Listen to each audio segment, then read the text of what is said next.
प्यारे बच्चों, आइए आज हम हिंदी की पाठ्य पुस्तक नव भारती का पाठ 12 एक रानी का बदला पढ़ें। बच्चों, आप बहुत सारी ऐसी महिलाओं से परिचित होंगे जिन्होंने देश को आज़ाद करवाने में अपना सारा जीवन होम दिया। झांसी की रानी का परिचय देने की आवश्यकता नहीं, आप उनसे परिचित ही हैं। उसी प्रकार सरोजिनी नायडू, सावित्रीबाई फुले, विजय लक्ष्मी पंडित, बेगम हजरत महल ऐसी और अन्य महिलाएं हैं जिन्होंने अपना सारा जीवन अपने राष्ट्र, अपने देश के लिए बिता दिया। कुछ ऐसी महिलाएं भी हैं जिनसे हम अपरिचित हैं, यानी जो इतिहास के पन्नों में हमें आसानी से नहीं दिखाई देती। उनमें से एक है रानी सुखदेई। आइए आज हम उनके बारे में पढ़ने जा रहे हैं। यह एक ऐतिहासिक नाटक है। इस एकांकी का मूल भाव जो है वो है अहिंसा से हिंसा, क्रूरता से दया की ओर ले जाने वाले कई ऐतिहासिक प्रसंगों के माध्यम से हम सीख ले सकते हैं। वर्तमान जगत हिंसा के मार्ग पर बदले की भावना से दौड़ रहा है। आज के ऐसे वातावरण में बदले की आग को बुझाने की आवश्यकता है, यानी अहिंसा से हिंसा को समाप्त करने की आवश्यकता है। बच्चों, इस पाठ में यह बताया गया है कि अगर कोई हमारे प्रति क्रूर है, हिंसा करने वाला है, तो हम दया दिखाकर भी उसे उचित मार्ग पर ला सकते हैं। एकांकी को पढ़ने से पहले आइए इस पाठ के शब्दार्थ को देखें। योद्धा, रणकुशल, युद्ध करने वाला, निरीक्षण, देखरेख करना, चहलकदमी, धीरे धीरे चलने की क्रिया, वीरगति, युद्ध भूमि में प्राण देना, प्रतिष्ठा, मान मर्यादा, इज्जत, आत्मसम्मान, अपने आप को सौंप देना, निर्माण, बनाना, जैसे भवन निर्माण, सहृदयता, दयालुता, कोमलता, स्वतंत्र, आज़ाद, अनुभूति, अनुभव, मनोबल, आत्मविश्वास, विरुद्ध, खिलाफ, आक्रमण, हमला करना, अनर्थ, अनिष्ट, लज्जा, शर्म, आहुति, बलिदान। इस एकांकी के मुख्य पात्र हैं धनुजय, बंकी का राजा, सुखदेई, बंकी की रानी है, उन्हीं का एक मंत्री है, सेनापति, बंकी का सेनापति है, एक और राजा है इसमें, खुर्दा का राजा, और खुर्दा के राजा का एक सेनापति। बहुत पुराने समय की बात है, उड़ीसा, जिसे आज हम ओडिशा के नाम से जानते हैं, छोटे छोटे स्वतंत्र राज्यों में बटा हुआ था। बंकी और खुर्दा राज्यों की सीमाएं आपस में मिली हुई थी।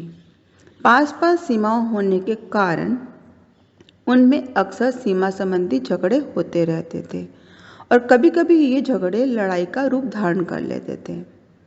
बंकी के राजा धनुजय बहुत ही वीर योद्धा थे। उन्होंने बहुत से युद्ध लड़े और जीते थे। उनकी ख्याति यानी प्रसिद्धि चारों ओर फैली हुई थी। उनकी रानी सुखदेई भी किसी तरह से कम नहीं थी। वे भी एक बहुत बहादुर योद्धा थी। घुड़सवारी में तो वे माहिर थी। यहाँ प्रसंग बंकी के राजा का आ रहा है धनुजय, जो वीर योद्धा थे जिन्होंने बहुत सारे युद्ध जीत लिए थे, और उनकी पत्नी रानी सुखदेई भी बहुत महान बहादुर थी, घुड़सवारी में बहुत माहिर थी। एक बार खुर्दा की सेना जबरदस्ती बंकी की सीमा के पास बसे कुछ गांवों में घुस गई। इसकी सूचना मिलते ही धनुजय पूरे जोश के साथ अपनी सेना लेकर शत्रु का सामना करने के लिए निकल पड़े। घमासान युद्ध हुआ, बहुत भयंकर युद्ध हुआ खुर्दा के राजा में और धनुजय में। दिन भर लड़ाई चलती रही। बंकी के बहुत सारे सैनिक मारे गए। धनुजय डटकर शत्रु का सामना करते रहे, लेकिन अंत में वे शत्रु के हाथ में पड़ गए और मारे गए। इस युद्ध में धनुर्जय की मृत्यु हो गई। यह देखकर उनकी सेना हिम्मत हार गई और मैदान छोड़कर भाग गई। राजा की वीर गति की खबर सेनापति ने जल्दी ही रानी शुकदेवी को दे दी। यह खबर सुनते ही वे तड़प कर बोली, शत्रु ने उन्हें घेर कर मार दिया, वरना राजा धनुर्जय जैसे वीर योद्धा को युद्ध में मार पाना किसी के बस की बात नहीं थी। जिस समय रानी को यह खबर मिली शुकदेवी को कि धनुर्जय को युद्धभूमि में मार दिया गया है, तो उसने स्पष्ट कह दिया कि उन्हें मारना सरल नहीं था। शत्रु पक्ष ने छल किया, उन्हें घेर कर मारा है। रानी की आंखों से आंसू की बजाय क्रोध के अंगारे बरसने लगे। उसे दुख से कम इस बात का क्रोध था कि उन्होंने छल किए, धोखे से मारा है। पहला भाग। रानी सिंहासन पर बैठी है। मंत्री महारानी को सलाह देते हुए, महारानी, हमारे राजा तो वीर गति को प्राप्त हो गए हैं। अब बंकी के जीतने की कोई आशा नहीं रह गई है। अब तो एक ही रास्ता है कि शत्रु से हार मानकर आत्मसमर्पण कर दें। बंकी के मंत्री ने रानी को यह सलाह दी कि हम शत्रु के सामने घुटने टेकते हार मान लें और आत्मसमर्पण कर दें। महारानी आग बबूला होकर, मैं एक सच्ची शतरानी हूँ, योद्धा हूँ, राजपूतनी हूँ, शत्रु के सामने नहीं झुक सकती। ऐसा सोचना भी हमारे लिए शर्मनाक है। रानी क्योंकि शतरानी है इसलिए वो शत्रु के सामने घुटने टेकने को तैयार नहीं है। उनकी दृष्टि में घुटने टेकने का मतलब है अपने आप को गुलाम बना देना, जबकि ये उनके लिए बहुत शर्मनाक काम होगा। सेनापति, महारानी जी, हम डरपोक नहीं हैं, लेकिन हमारा राज्य बहुत छोटा है और सेना तो और भी छोटी। राजा के ना रहने से सेना का मनोबल टूट जाएगा। खुर्दा की विशाल सेना से जीत पाना संभव नहीं है। राज्य का कुछ हिस्सा खुर्दा के राज्य को देकर संधि कर लेने में ही समझदारी है। सेनापति ने रानी को सलाह दी है कि हम अपने राज्य का कुछ हिस्सा उन्हें दे देते हैं और ऐसे में उनसे संधि कर लेते हैं। इसी में ही हमारा हित है, क्योंकि हमारा राज्य छोटा है और हमारी सेना भी बहुत छोटी है। और दूसरी बात, सेना का मनोबल भी टूट चुका है।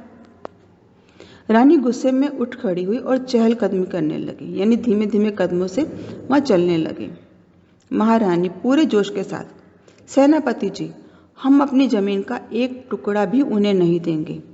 अगर आपको लड़ाई से डर लगता है तो आप घर बैठ कर जाकर छिप जाइए। फिर उत्तेजित स्वर में उन्होंने कहा, अगर कोई भी मेरे साथ युद्ध में चलने को तैयार नहीं है तब भी मैं अपने अधिकार के लिए युद्ध करूंगी। मैं एक औरत हूँ, लेकिन कमजोर नहीं। मैं अकेले ही लड़ाई लड़ूंगी। रानी किसी भी तरह से गुलामी स्वीकार करने के लिए तैयार नहीं थी, समझौता या संधि करने के लिए तैयार नहीं थी। वह नहीं चाहती थी जमीन का एक भी टुकड़ा शत्रु पक्ष में चला जाए। उसने स्पष्ट कह दिया कि जो कायर है वो छिपकर घर बैठ जाए, लेकिन मैं युद्ध करने के लिए जाऊंगी। चाहे मैं औरत हूँ, लेकिन मैं कमजोर नहीं हूँ। मैं आखिरी दम तक लड़ूंगी। सेनापति सिर झुकाकर हाथ जोड़कर, क्षमा करें महारानी जी, हम सब आपके साथ हैं। महारानी, केवल वे ही मेरे साथ चलें जिन्हें मृत्यु से डर ना लगता हो। केवल वे लोग शस्त्र उठाएं जिन्हें अपने देश की स्वतंत्रता अपने प्राणों से भी अधिक प्यारी हो। केवल वे योद्धा चलें जिन्हें अपने देश के लिए मर मिटने के लिए सोचना ना पड़े। यहाँ रानी ने अपने सभी सैनिकों को उत्साहित किया और कहा कि वही लोग शस्त्र उठाना वास्तव में जिन्हें डर ना लगता हो, प्राणों का मोह ना हो, मरने से ना डरते हों। उनके ऐसा कहने पर मंत्री और सेनापति भी जोश से भर गए। सेनापति, प्रत्येक सिपाही अपने देश के लिए आखिरी सांस तक लड़ेगा। महारानी, परसों सूर्य की पहली किरण फूटते ही से पहले हम युद्ध खुर्दा पर चढ़ाई कर देनी चाहिए। शत्रु को सचेत होने का समय नहीं देना चाहिए। सेनापति जी, जल्दी से कूच करने की तैयारी कीजिए, यानी सेना को तैयार कीजिए युद्धभूमि पर चलने के लिए। और तय किया गया कि परसों के दिन जो है सुबह सूर्य की पहली किरण निकलने से पहले ही वो चढ़ाई कर देंगे। सेनापति, जो आज्ञा महारानी जी। कूच करने से पहले रानी ने सेना का निरीक्षण किया। जब सेना युद्ध के लिए चलने लगी, तैयार होगी, तो उससे पहले रानी ने सारी सेना का निरीक्षण किया। महारानी ललकारते हुए, बंकी के वीर सिपाहियों, आपके वीर राजा ने मातृभूमि की रक्षा के लिए अपने प्राणों की आहुति दे दी है। ऐसे में हमारा कर्तव्य है कि देश की प्रतिष्ठा के लिए हम अपने प्राणों को दांव पर लगा दें। रानी ने अपने सैनिकों को, सिपाहियों को ललकारा और कहा कि जैसे राजा ने मातृभूमि की रक्षा के लिए अपने प्राण त्याग दिए हैं, तो हमारा भी यह कर्तव्य बनता है कि हम अपने देश की मान प्रतिष्ठा के लिए अपने प्राण दांव पर लगा दें।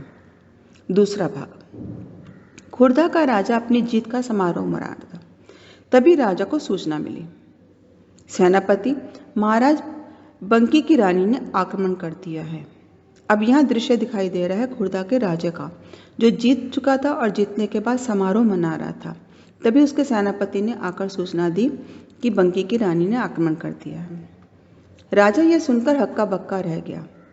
बंकी के राजा की मृत्यु के बाद तो रानी का मनोबल एकदम शून्य हो गया होगा। अरे, वह तो दुख और शोक के आंसू बहा रही होगी, फिर वह हमसे टक्कर लेने की हिम्मत कैसे कर सकती है। राजा को उम्मीद भी नहीं थी कि बंकी की रानी जो है उन पर आक्रमण कर देगी थी। उनको लगता था कि जब राजा की मृत्यु हो गई है तो रानी का मनोबल टूट गया होगा। इस समय वो शोक के सागर में डूबी हुई होगी। वो इतना साहस कैसे जुटा सकती है कि हमसे युद्ध करे। सेनापति सिर झुकाकर, महाराज लेकिन यह सच है, रानी शुकदेवी ने आक्रमण कर दिया है। राजा गुस्से से, तो जाओ युद्ध की तैयारी करो, रानी को हराना हमारे बाएं हाथ का खेल है। राजा को लगता था कि जैसे हमने बंकी के राजा को धनुर्जय को पराजित कर दिया था, तो रानी शुकदेव को हराना हमारे लिए कोई कठिन काम नहीं है। उनको लगता था ये बहुत सरल कार्य है, अतः उन्होंने युद्ध की तैयारी के लिए आज्ञा दे दी। सेनापति, जो आज्ञा महाराज। महारानी पूरे जोश के साथ, वीरों, मुझे आपके साहस पर पूरा भरोसा है। चलो वीरों, आगे बढ़ो और शत्रु के छक्के छुड़ा दो। रानी ने अपने सैनिकों को ललकारा, प्रेरित किया, उनमें जोश भरने का प्रयास किया। रानी की जय के नारे गूंज उठे। सिपाही उत्साह से भरकर रणभेरी बजाते हुए युद्ध के लिए आगे बढ़े। महारानी की सेना जो थी वो रानी के जय जयकार कर रही थी और युद्ध के नगाड़े बजाती हुई रणभेरी यानी युद्ध की सूचना देते हुए आगे बढ़ने लगी। घमासान युद्ध हुआ। रानी शुकदेवी और उनकी सेना ने के हौसले बुलंद थे। रानी बहुत साहस और चतुराई से लड़ाई लड़ रही थी। उन्हें देखकर सिपाही भी जोश में लड़ रहे थे। रानी की तलवार हवा में बिजली की तरह चमक रही थी। शत्रु के सिपाही उनके सामने टिक नहीं पा रहे थे। रानी अब पूरे हौसले जोश के साथ शत्रु का मुकाबला कर रही थी, जिसको देखकर शत्रु सेना भयभीत थी। इतने में खुर्दा के सेनापति लड़ाई में मारे गए। सेना में खलबली मच गई। सेनापति के बिना सेना मैदान छोड़कर भाग गई। बंकी की सेना रानी की जय जयकार करते हुए खुर्दा के राजा के खेमे में घुस गई। टेंट में, तंबू, जो वहाँ तंबू में वहाँ थे उस समय, और खुर्दा के राजा को बंदी बना लिया गया। तीसरा दृश्य। खुर्दा के राजा को बंदी बनाकर शुकदेव के सामने लाया गया। चारों ओर से बंकी के सिपाहियों से घिरा, बंधन में बंधा खुर्दा का राजा बंकी की रानी के सामने सिर झुकाए खड़ा था। उसे बहुत लज्जा आ रही थी। इस समय खुर्दा के राजा को बंदी बना लिया गया था। सिपाहियों से वो घिरा हुआ था और बंधन में बंधा हुआ था। रानी के सामने बेचारा सिर झुकाकर खड़ा है। शर्मिंदगी आ रही है उसे। राजा मन ही मन सोच रहा था, वह एक स्त्री के सामने बंदी बनकर खड़ा है। इस हालत में पहुंचने से तो रणभूमि में मर जाता तो अच्छा था। अब रानी बदला अवश्य लेगी। अब ये बातें राजा मन ही मन सोच रहे हैं, क्योंकि उसने राजा को मारा है धनुर्जय को। अब वो बंदी बना खड़ा है तो उसको लगा था तो रानी तो उससे बदला लेगी ही सही। रानी आदेश देते हुए, राजा के हाथों और पैरों के बंधन खोल दिए जाएं। अब आप खुर्दा जा सकते हैं। बंकी का कोई वीर आपको नहीं रोकेगा और ना ही नुकसान पहुंचाएगा। आप मुक्त हैं। यह सुनकर खुर्दा का राजा चौंक गया। कहाँ तो राजा ये सोच रहा था कि रानी जो है उसको मारेगी, उससे बदला लेगी, लेकिन हुआ विपरीत। जो वो सोच रहा था उससे विपरीत हुआ। रानी ने आदेश दिया कि राजा को बंधनों से मुक्त कर दिया जाए और उसे वापस खुर्दा जाने दिया जाए, और साथ ही उनको ये भी विश्वास दिला दिया कि बंकी का कोई भी वीर उनको नुकसान नहीं पहुंचाएगा। वे मुक्त हैं और अपने राज्य लौट सकते हैं। ये सब देखकर राजा खुर्दा चौंक गया, हैरान था वो। राजा हक्का बक्का होकर सोच रहा था।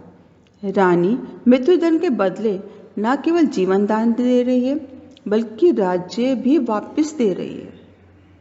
महारानी आप स्वतंत्र हैं। महारानी ने कहा, आप स्वतंत्र हैं, अपने घर जा सकते हैं। राजा का सिर लज्जा से झुक गया। शर्मिंदगी महसूस हो रही थी कि कहाँ मैंने इनका इतना बड़ा अहित किया और ये ना तो मुझे मार रही है बल्कि जीवन दान दे रही है और साथ साथ राज्य भी वापस लौटा रही है। राजा हाथ जोड़कर, महारानी आप बहुत दयालु हैं। मैंने जो अनर्थ किया उसके बावजूद आप मुझे जीवन दान दे रही हैं। महारानी गंभीरता से, आप मेरे बंदी हैं। यदि मैं चाहूँ तो आपका सिर कटवा सकती हूँ, लेकिन ऐसा करने से मेरे पति तो जीवित ना होंगे। जो दुख मुझे इतना दर्द और पीड़ा दे रहा है वही दुख मैं आपको या आपके परिवार को कैसे दे सकती हूँ। मैंने आपसे युद्ध इसलिए किया कि बंकी की खोई हुई प्रतिष्ठा वापस ला सकूं। मैंने बदले की भावना से युद्ध नहीं किया था। रानी ने स्पष्ट किया कि चाहे आप मेरे बंदी हैं, मैं आपका सिर कटवा सकती हूँ, लेकिन मैं आपको दुख नहीं देना चाहती, क्योंकि आपको मारने पर मेरे पति तो जीवित नहीं लौटेंगे। जो दुख कष्ट मैं सहन कर रही हूँ, मैं ये नहीं चाहती कि वही दुख कष्ट आप या आपके परिवार के अन्य लोग सहें। मैंने सिर्फ युद्ध इसलिए किया ताकि आपको ये पता लग सके कि बंकी की रानी या बंकी के बाकी सारे सैनिक अभी दुर्बल कमजोर नहीं हैं। मैं अपने राज्य की खोई हुई प्रतिष्ठा को वापस लाना चाहती थी, इसलिए मैंने बदले की भावना से युद्ध नहीं किया था, सिर्फ खोई हुई प्रतिष्ठा ही वापस लाना चाहती थी, इसलिए युद्ध किया। सेनापति हैरानी से, क्षमा कीजिए महारानी, लेकिन जिसने हमारे राजा को युद्ध में मार डाला, क्या आप उसे यूं ही जाने देंगी? रानी को बहुत ताजुब हो रहा था। सेनापति को बहुत ताजुब हो रहा था कि रानी उनको क्षमा क्यों कर रही है। हमारे राजा को मार दिया गया है, ऐसे व्यक्ति को क्यों हम जाने दें? महारानी, जो दुख मेरे लिए असहनीय है वह दुख दर्द किसी दूसरे को देकर मुझे सुख की अनुभूति कैसे हो सकती है? ऐसा करने से मेरी जीत में भी मेरी हार है। रानी ने कहा कि अगर किसी ने मेरे साथ अहित किया है और बदले में मैं भी अहित करती हूँ तो मेरी जीत कहाँ हुई? ये तो मेरी हार हो गई। यह सुनकर राजा की आंखें आंसू से भर गई। राजा, महारानी जी, आप महान हैं। आज आपने दोहरी विजय पाई है। आप न केवल युद्ध के मैदान में जीती बल्कि आपने मेरा और सारे खुर्दा निवासियों का दिल भी जीत लिया है। मैं हमेशा के लिए आपका ऋणी हो गया हूँ। श्रद्धा के रूप में पूरा कुसापल आपको देता हूँ और प्रण करता हूँ कि खुर्दा की एक भी तलवार बंगी के विरुद्ध कभी नहीं उठेगी। खुर्दा के राजा जो है रानी के सामने विनम्रता से बोलते हैं कि वास्तव में आप महान हैं। आपने न केवल युद्ध जीता है बल्कि आपने हम सबका दिल भी जीत लिया है और मैं हमेशा आपका कर्जदार रहूँगा, ऋणी रहूँगा, और इसलिए बदले में श्रद्धा के पूर्वक मैं अपने राज्य का एक हिस्सा कुसापल आपको दे रहा हूँ और मैं ये आपको यकीन दिलाता हूँ कि खुर्दा की एक भी तलवार कभी आपके विरुद्ध नहीं उठेगी, यानी कभी कोई युद्ध नहीं होगा। रानी शुकदेई की सरलता की प्रशंसा करते हुए खुर्दा का राजा वापस चला गया। रानी के सम्मान में कुसापल में एक स्तंभ का निर्माण हुआ। रानी शुकदेई की वीरता और महानता का प्रतीक यह स्तंभ आज भी कुसापल में मौजूद है। कहा जाता है कि अब उसके बाद कभी भी खुर्दा के राजा ने बंकी की सेना पर या उनके प्रांत पर आक्रमण नहीं किया। जो कुसापल उन्होंने उनको दिया था सम्मान के लिए, वहाँ एक स्तंभ का भी निर्माण किया गया और उस स्तंभ पर लिखवाया गया उनकी महानता के बारे में। पर्दा गिरता है। आइए बेटा, अभ्यास कार्य करें। अति लघु प्रश्न, शुकदेई कौन थी? रानी शुकदेई किसके विरुद्ध युद्ध के लिए तैयार थी? युद्ध से पहले रानी शुकदेई ने अपनी सेना को कौन सा कर्तव्य याद दिलाया? लघु उत्तर में रानी शुकदेई अपने साथ युद्ध में कैसे योद्धाओं को चलने के लिए कहती है? रानी शुकदेई द्वारा आक्रमण करने की खबर सुनकर खुर्दा का राजा हक्का बक्का क्यों रह गया? बंकी बने खुर्दा के राजा को लज्जा क्यों आ रही थी? दीर्घ प्रश्नों के अंतर्गत आते हैं। रानी शुकदेई की वीरता का परिचय देते हुए बताइए कि उन्होंने खुर्दा के राजा को किस प्रकार बंदी बनाया। महारानी ने खुर्दा के राजा को बंदी बनाकर क्यों छोड़ दिया तथा खुर्दा के राजा ने महारानी शुकदेई के सम्मान में क्या कहा। आशा है आपको ये पाठ समझ में आ गया होगा। धन्यवाद।